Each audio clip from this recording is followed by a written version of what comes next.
I woke up, could not move, of course, and then all I can move is my eyes. My room was filled with the darkest presence of evil I've ever felt in my entire life. So powerful. I was sleep paralysis.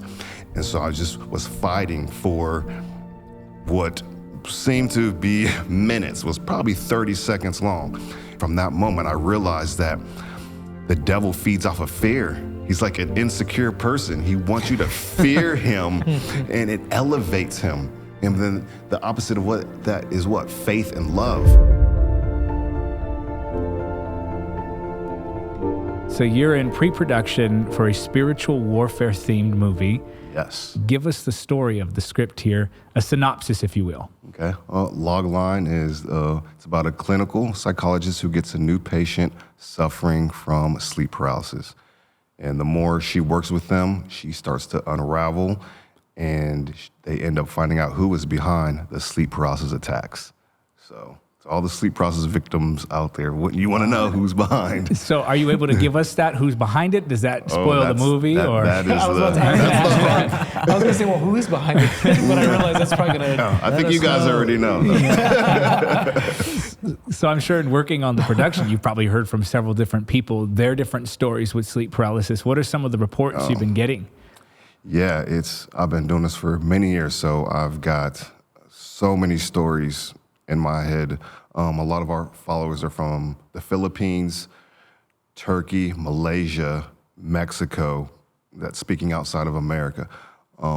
So, I mean, I'm listening to these people. There's groups out there. We've got social media groups helping people. So it really does come down to the people who want to take on that scientific approach and then the religious approach. So there's kind of like two different solutions or causes, but I say you can't separate, God from science or math or anything like that. Right. So I think it's both. I would agree with that. I think there's something to be said of acknowledging that God created both the spiritual world and the physical world. So I'll share some of my experiences with sleep paralysis. There was a time when I would have sleep paralysis attacks and I would see a dark figure in the room. So I began to do some research on it, and I found, as you said, there's these two explanations that people think are contradictory to one another, but actually I think they can blend with one another quite well.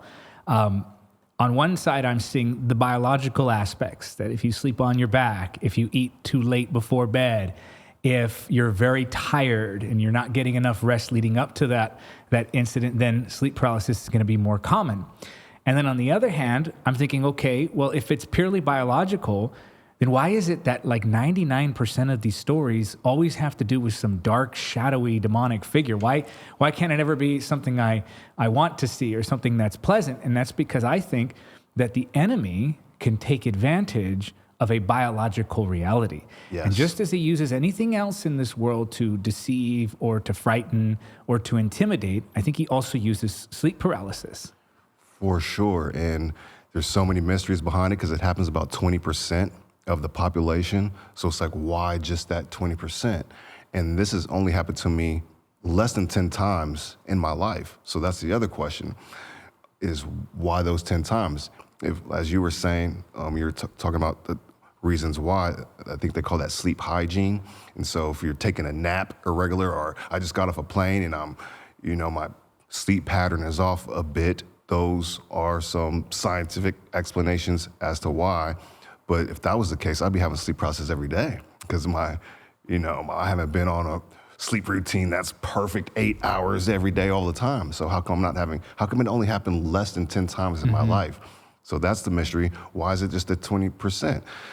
And so that's what I tapped into with my script, along with all the stories of people describing demons the same way. Someone in another country is describing a demonic experience as someone in Arizona. And so I'm like, this is crazy. And that's when a screenwriter can come and make sense of it. And that's what I try to do with my story. So what made you want to write a movie on that as opposed to just addressing it, say, on social media or through other means? Why? I mean, obviously you're a filmmaker, but what were the motivations for you writing the script? Thank you for asking. My motivation was my mom. I've was raised by a single parent mom, raised kids by herself, so I always wanted to make her proud and take care of my family. And I felt like God gave me that gift of storytelling ability, and it was something that was a passion of mine. And naturally, I was in school for psychology as well, so they say write what you know.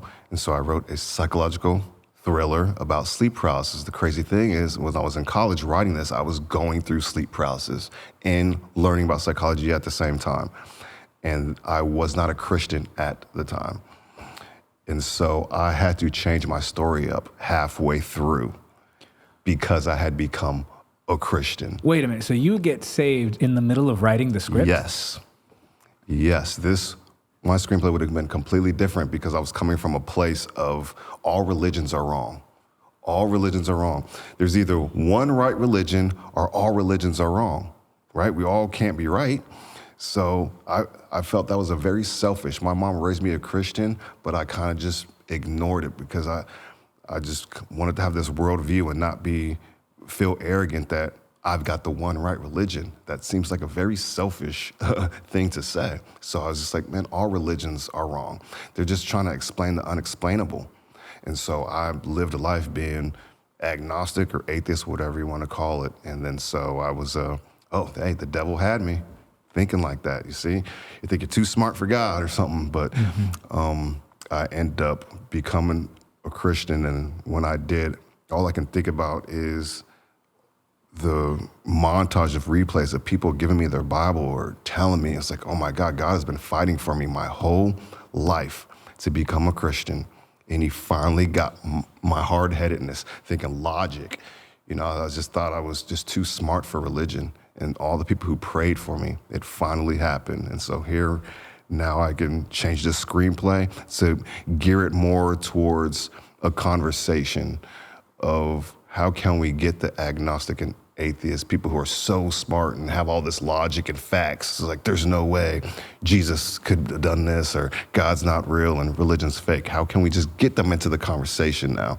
And that's kind of what my screenplay is about. Was it in the writing process, did the writing process like lead to the salvation, or was God doing something else in your life apart from that? So what you know what I'm saying? Like, yeah, I think that God knew I had this ability to create a work of art, and he knew it was the time to really. I remember the woman who saved me. Her name was Sherry. Don't even know her last name. We were co-workers at work, and she just did not let up on me. And I would just ask all these questions, and she just had the answer like that. I was like, oh my goodness. And she ended up saving me in the parking lot of probably Kmart or something. Like I said, 10/16/06. Won't ever forget the date.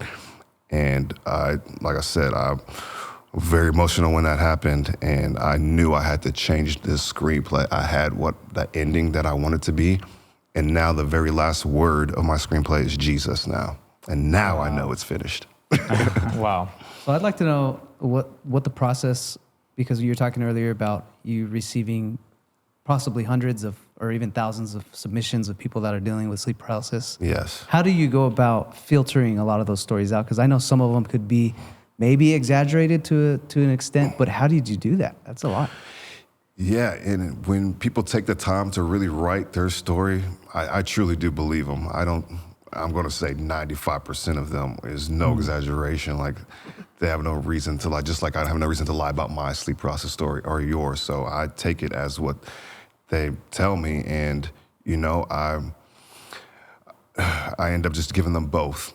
I give them the sleep hygiene solution, and then I say, hey, here's some Bible scripture too, if you want to take that route as well. Just so that I'm giving them an option. It's not like people might get defensive if you just give them, well, you need Jesus in your life, and they're Right. going to be combative. So I give them both options. I like that you said that, because that's been my experience too. In fact, I released a short teaching on it wherein I addressed both aspects of it. And even though I addressed both the spiritual aspect and the biological aspect, the people who leaned a little bit more on one side were upset that I even mentioned the biological aspect. And the people who consider themselves a little more intellectual were annoyed that I would even mention the spiritual aspect. And I think it's the both and that's important. In fact, in my case, I began to see what the enemy was trying to do. He was using this we'll call it a moment of susceptibility to intimidate me, deceive me, try to exaggerate the power that he had over me. So I knew he didn't have that kind of power, but he's using this moment right here and now to make it appear as though he does. And so I'm in that moment, I'm seeing it, I'm praying, I call upon the name of Jesus. The spiritual side of it, there's freedom there. The darkness of it left, the demonic aspect of it left. And in fact, for probably 2 or 3 more instances, I did still have sleep paralysis, but with no demonic imagery, no fear. It was just a very practical, okay, my body is still in that sleep mode, even though my brain is perfectly alert. And so in that moment, I'm going, okay, I'm not afraid. I'm not intimidated. There's no demonic imagery. So now it was just purely at that point, the biological aspect. But again, I appreciate that you mentioned both. Yeah, so I think we should just stop trying to separate God from anything. From reality. Because he is the creator of all things. So not a leaf falls from the tree that was not planned by him. That's right. So science, art, math, astronomy, like everything is under his umbrella. So we cannot separate God from anything. So even if it's sleep hygiene as the answer, that's still God's science behind it. So you mentioned that, you know, fear with your sleep paralysis and the demons kind of stop seeing that imagery. I'll share my very last sleep paralysis experience, which was the most terrifying thing of my life. I had just become a Christian like a few days before that, deep into the Bible, reading things. I think I messaged, Reuben, Luke 10:17, even the demons submit to us in your name, Jesus. I had a unbelievable, this is why I feel comfortable talking to you guys, because you guys are gonna believe me, unbelievable experience. I woke up, could not move, of course, and then all I can move is my eyes. My room was filled with the darkest presence of evil I've ever felt in my entire life. So powerful. And the more I feared it, the bigger it got. Wow. The more I feared it, the bigger it got. It was a hallucination in my room. I had a ceiling fan and it was going like crazy. Posters on my wall, just spinning around. Everything it was some type of exorcist. It really was. And all I can think about was Luke 10:17. Say Jesus, and I couldn't say it, you guys. I could not say it. I was sleep paralysis. And so I just was fighting for what seemed to be minutes, was probably 30 seconds long. And I was able to just say, Jesus. All went away. Wow. Everything returned back, but I didn't blink. It wasn't like I woke up from a dream. So if you ask me, it was obviously a hallucination. It was so real. It was so real. And then from that moment, I realized that the devil feeds off of fear. He's like an insecure person. He wants you to fear him, and it elevates him. And then the opposite of that is what? Faith and love. And so I wonder if God is exalted when we put our faith in him, and the devil wants to be exalted if he intimidates you. And fear me, he's like the complete opposite. And so now he knows he lost. He was furious that I had become a Christian. That is how I interpret that experience days before. And I was able to say, Jesus, haven't had sleep paralysis ever since. I've actually never experienced sleep paralysis. I mean, I would love to hear a little more about it, like the details of it. And it's a gift and a curse. Like? It's a gift and a curse. It's funny. There's been times where, and after prayer, I could sense the presence of the Lord. It's kind of a similar sense, except it's the complete opposite. So they're just like when you're in prayer and you can feel like in those worship services where you feel the Lord's presence pressing, where the air almost becomes thicker and there's joy and peace and love. It's a similar physical sense in that there's this thickness about it, but it's deep fear, it's dread, it's emptiness, it's anxiety, it's this paranoia, it's confusion where you're trying to gather your thoughts there. Wow. But on that note, it's funny because I've often said, and this was whenever I would feel the devil would try to manifest his presence like that, I would say, in my mind, I go, okay, if the devil were to manifest his presence right now, A, I wouldn't be afraid, and B, it would probably just strengthen my faith because I say, well, there's more evidence of the supernatural realm. So that's why I think you had said it's both a blessing and a curse. Was I correct in hearing that? Correct. Yes, because now I have proof that there's a spiritual side to life. I have proof. I can't prove it to you guys. I've got proof. And then it is the most terrifying thing. And I've been through some things, and it's just the fear is on a spiritual level. It's almost like physical pain is all right, but they say like emotional pain is so much more than physical pain. The spiritual fear was on a whole nother level. Wow. And then I can't imagine what hell is like, which I like to interpret hell as separation from God. If this is what I'm feeling fear of in this spiritual experience, I can't imagine what hell or separation as God's like. I can't imagine. Yeah, and there's the sense of not being able to really breathe. There have been depictions and illustrations of people who have experienced sleep paralysis, and often you'll see, and probably in your research you've seen this, where people will depict like something dark sitting on their torso, to where their breath is compressed. And it's interesting because when someone becomes afraid or is filled with anxiety, you can often tell because they kind of become short of breath, and you can hear it even in their speech, like it loses its bass, if you will. But I've also noted on the biological end that when you're in that mode of sleep paralysis, or one of the only aspects of biological function that is voluntary and involuntary is your breathing. So when you're in a state of sleep paralysis, basically what's happening is your body thinks you're still asleep while your mind is waking up. So your body doesn't get the signal, oh, I'm awake. So that sense of not being able to breathe is because your body is still on the involuntary breathing mode. Breathing while you sleep, very slow, deep breaths. So you feel you have no control, which is partly why, not completely why, partly why the moment you can say Jesus, you're released from it because you're breathing, you're speaking, and you're becoming released from it. But again, that's not to dismiss the spiritual aspect. It's just a very unique tie-in, I think. So I have my own experiences with sleep paralysis. I used to work a very, very difficult job that required me to work upwards to 12 to 13 hours of physical labor and get maybe 4 or 5 hours of sleep. So I'll share a really crazy one and I'll share a very funny one. When I was in this mode, I remember falling asleep, obviously exhausted, tired. My body was exhausted. And I, again, paralyzed, only could see with my eyes, just like you're explaining. And in the corner of my peripheral, I see this creature, and it's pale. It almost looks like an alien. Like, that's the only thing I can reference it to, but it's very lengthy, very tall.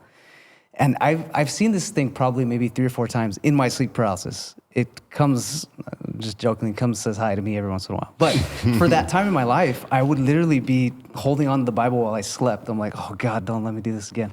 And, or don't let me go through it again. And I remember just, again, and this is my experience, looking around the room, seeing this thing just standing there, almost like breathing like really heavy, freaked out, chills all over my body, and I can't move. I'm like, why can't I move? What is this?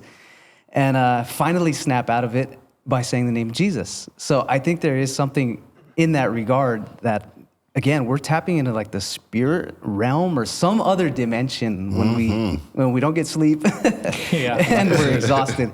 Now, another funny instance I had, again, I don't deal with it anymore because I get some good sleep. I really try to get good sleep.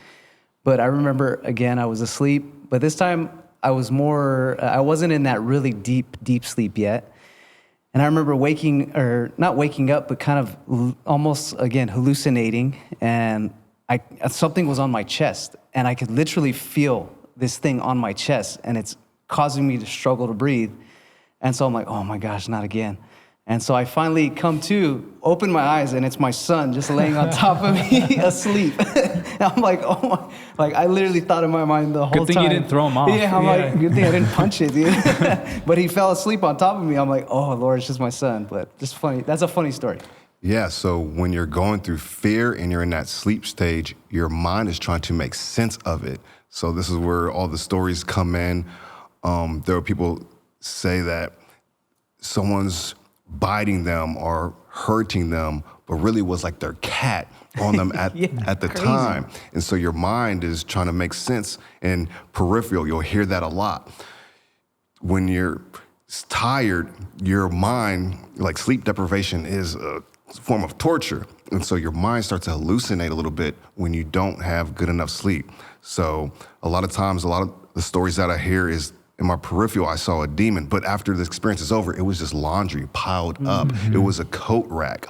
And so when you have fear, that is when your mind is trying to make sense. Well, what are you afraid of? Let me create a demon or this or that. So now that we are not afraid of sleep paralysis, let sleep paralysis happen to us now as Christians. It might be a positive thing now because we're like, oh, this is just sleep paralysis. And now that fear is taken away. So now our brain doesn't have to make something up as to why you are afraid right now. So fear is huge in this world. It's fear versus faith. I always wondered why God is so big on faith. Why didn't he just show us? Why didn't he just be there for us and it eliminate all the confusion? Like in a there's physically Jesus. manifested way. Yeah, it's like have faith. And on this dream as an entrepreneur, when people believe in me and put faith in me, it really does exalt me and give me confidence and help me believe that I'm going to get to where I'm at. So I'm understanding this faith versus fear thing through this whole journey in sleep paralysis. So faith is so important because you believed before it was proven. It's like, I love you for that you believed before it was proven to you. That's true faith. And so that is my take on why God is like so much about faith. Every movie has its core theme.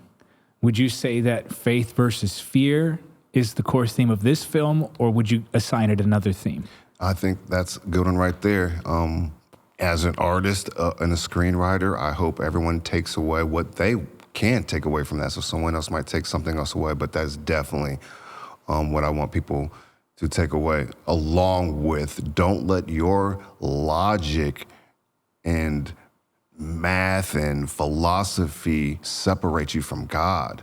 If you don't know, lean not towards your understanding, but trust in God. So a lot of people are being separated from God, especially speaking on my own journey, because it's like, if I was God, I wouldn't do that. If I was God, I wouldn't let the Holocaust happen. If I was God, I wouldn't let 9/11 happen. So there must not be a God.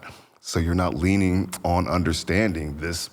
God is the greatest storyteller ever. This is who I study for me to be a screenwriter. So don't think you're smarter than God. That's what Satan thinks. He's greater and like more deeper and understanding than God himself. And that's where you make your mistake. And that's what separated me. And now I've got science and religion, which is the fullness of the truth without separating them. Yeah, because basically science is the study of God's creation. When you break it down to, and the founding, or many of the men who brought great breakthrough in scientific endeavors were in fact believers. Yeah. Now you had talked about this conflict between relying on intellect and relying on faith, and how sometimes people can think they're smarter than God. It's a big part of your testimony, but this is similar to what the main character is experiencing, yes? Yes, thank you for picking up on that. Yeah, she's so scientific and smart. She needs hard facts. She needs to see it with their eyes for her to believe it. So if you come to her, she's got a friend, which is her contrast, that is just like spirituality is real, and demons are real. And it's like, well, I have never seen it before, so I don't believe it. And so she has to go through this journey of, such as myself, it's kind of, a lot of people say that writers hide behind their characters a little bit, and I kind of did on my with my lead character, which is the clinical psychologist. And yeah, it's her just trying to go on this journey to really realize that, like I keep saying, science can take you so far, but then you got to see that there is a spiritual side. And I call it spiritual goggles. I was so smart with the science, but my spiritual IQ was at 0. And so she realizes how smart she is, got a master's degree, one of the best clinical psychologists, but yet, how smart are you if you truly don't know the truth of the world that you are living in? And that's what the devil wants to do. He's a great deceiver, and you got to understand his tactics so that you are not a victim of his ploys. Any endeavor will have its critics. And so I'd imagine that you're going to get criticism from two different types of people. One, from the atheist who thinks this is all nonsense. And two, from the Christian who would claim that you're glorifying Satan and demons by even making a movie on it. How would you speak to both of those critics? Yeah, and I kind of put a little bit of controversy in my project because that's what sells and gets conversation going. So that was kind of part of the plan. And I am here to answer all these questions with the love and name of Jesus. And I can sit here or stand there and try my best. And if I don't know something, I like to just say, I don't know. And let's find out instead of me trying to pretend. So to the atheist out there, I would say, just give God a chance. You don't believe, but all you need is faith of a mustard seed. And that's what I did. Just, if you don't believe me, just look up in the sky wherever you are and just, God, if you are real, just can you let me know? Like, what's so hard about that? If you don't do that, then you don't want to know. And I've learned that it's hard to convert people because they're not ready to change yet. If you're not ready to change, you're going to come up with so many reasons. One of the biggest reasons, like, oh, I want to go to church because, I don't like what the pastor does with the money, and they're just glorifying themselves and this and that. So I don't like how Christians do things, and that's why I'm not a Christian. Really, you're not ready to change your life. Mm-hmm. You're not ready to hear the truth, because if you heard the truth, then it's time to do things differently, and you're not ready for that.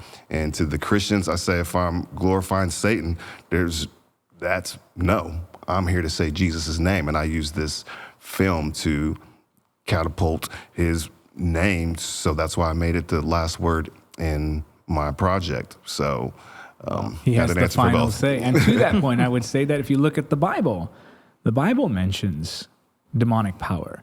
The Bible talks about the kingdom of hell. Jesus would often cast out devils. Paul writes about this enemy that we're all facing. So I think that by talking about it, that doesn't necessarily mean you're glorifying it. It depends upon how you are talking about it. And as far as what I've seen in your writing, the script, it's a story of revelation. It's a story of deliverance. It's a story of really salvation, ultimately. And I think that ultimately brings people to the cross. And especially when you're talking about these realities, because it's not like the world doesn't experience the supernatural. The world is hungry for the supernatural. Mm-hmm. People, now more than ever, people are waking up to the fact that there are two realms, the material world and the spiritual world. And so a project like this, a movie like this, is going to add to the conversation that's already being had. And so why wouldn't we want a Christian voice out there adding to the conversation, chiming in and saying, yes, I do know what you mean by sleep paralysis. Yes, I do understand that it can be scary. Yes, there are dark images that correspond with these types of experiences. And here's the answer, not only as to why that's happening, but also how to defeat that darkness. Yeah, agreed. So hopefully I bring that light to the world through storytelling. And I really think this movie has great potential, especially now there seems to be a renaissance of spiritual and Christian movies. Yeah, and you know what the blessing is? That no one can really name that sleep paralysis movie. Name that movie about sleep paralysis. It's okay, but name that movie about an alien. E.T., Man in Black. Name that war movie, Saving Private Ryan. Name that Dracula movie. Okay, name that sleep paralysis movie. It's an untapped. I can't believe we've been in existence for this long and no one's really made like a hit movie about this mystery. Wasn't that movie by Cyrus Richardson? His breakout film? I hope so. So I thank God for giving me that subject matter that I experienced so that now I can genuinely talk about it. Like, I've been through this and now I can write about it. So I do think one day I'm going to be bigger at helping people get to Jesus through this. And I see that happening. Well, I'm praying that the Lord would bless it and use it. And if you'd like information on how you can get involved or find more information about this project, you can go to sci-fly.com. That's CYFLY.com. Did I pronounce it right? Sci-fly, like your name? Yep, you got it. Thank Sci-fly.com. Other than information on this project, what else can they see on the website? My past 6 projects. So, yes, like I said, I got a psychology background, so I like to try to intertwine that in there, here and there, but I like to touch on subject matters that create conversation, and I think that's what artists should do. I want to hold a mirror up to America, to the world, because when you correct someone, they get defensive. But if you could just find ways to put a mirror up, then now they start to correct themselves. Just, hey, that was me, or hey, I need to do that. How can I influence people to correct themselves? Because we're very defensive people when it comes to receiving criticism. So I really do hope my film, it's a scary movie. It really will be, but I hope it does lead people to Jesus Christ. That is my pure intention of it. Cyrus, thank you for joining us. And thank you for watching this edition of the Encounter Podcast. Until next time, remember, nothing is impossible with God.